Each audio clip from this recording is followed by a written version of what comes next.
I'm so relieved to have found you. I fear my upcoming meeting is going to be disrupted.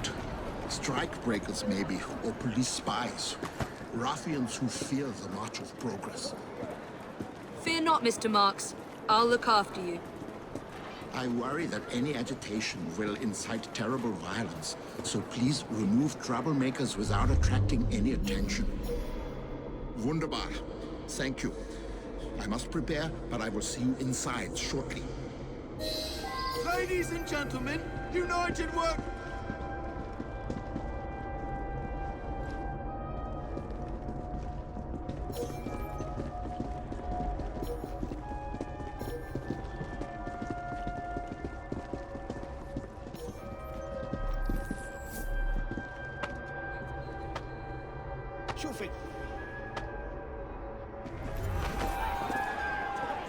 Workers, comrades, thank you for your most generous welcome.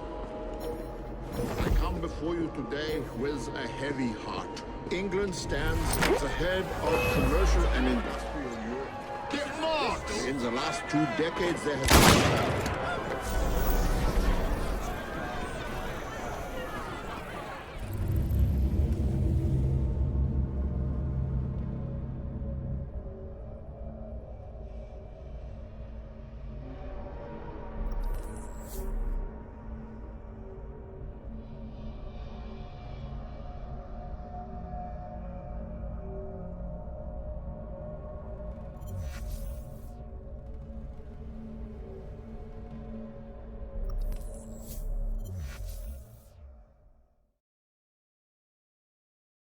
Ladies and gentlemen, united workers!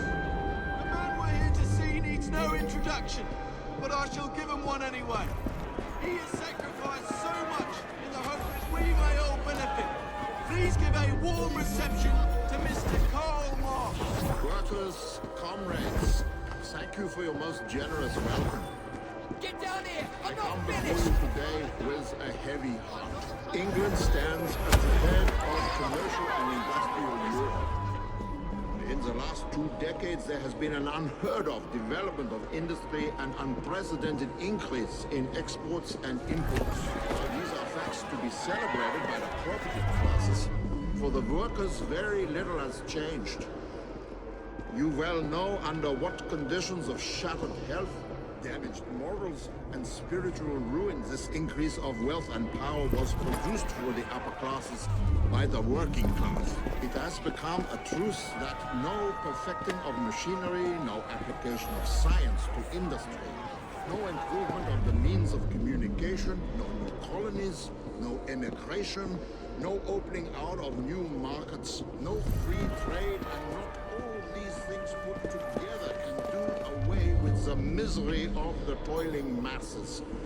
But rather, on the contrary, that upon the present force basis, every new development of the productive power of labor must lead to the widening of the gulf between the classes and to the heightening of social antagonisms. During this epoch of economic progress, death from starvation has raised itself almost to the rank of a social institution here in London, the capital of the British Empire. In the annals of world history, this age will be characterized by the more impetuous course, the more expanded range, and the deadlier effects of the social plague known as the commercial and industrial crisis. I believe that it is not necessary that the means of labor should be monopolized as a means of dominating the workers and exploiting them. That just like slavery and serfdom, so also wage labor is only a transitory subordinate social form which is destined to vanish before associated labor, which will accomplish its work with willing hands, vigorous mind, and cheerful heart. It has been said that the House of Commons is a house of landlords. I put it to you today that to capture political power is now the great duty of the working class. We must attempt the political reorganization of the workers if we are to improve their lot. The workers must go forward in a united fashion with simultaneous demand that the simple laws of morality and justice, which are considered right in the relations of private persons, shall be recognized as the supreme law governing labor in this country. The struggle for such a policy is embraced in the universal struggle for the emancipation of the working class. And so I say to you, proletarians of all lands, unite! In order to free the workers, the collaborative system of labor requires to develop on a national scale. And following from that must be furthered by national means. For their part, the lords of the land and the lords of capital will continue steadily to use their political privileges for the defense and perpetuation of their monopoly.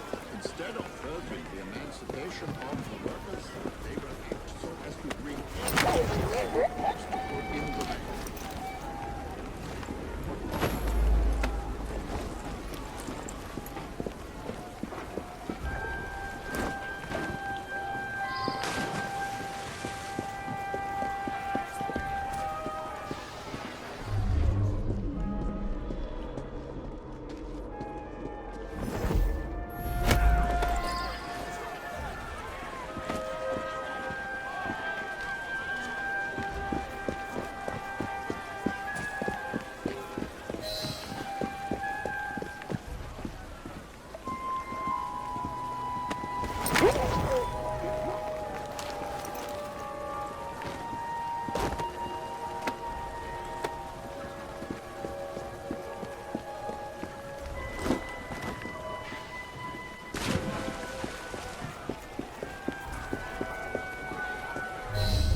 Ladies and gentlemen, this meeting is adjourned.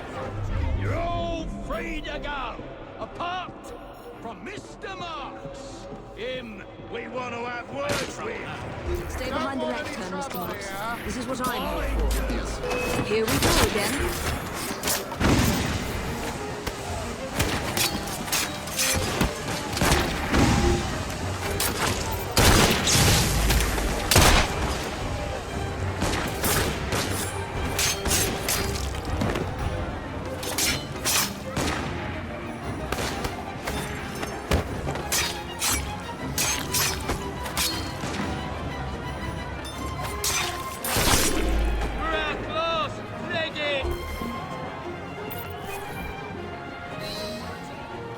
You've done a great service for the workers of London.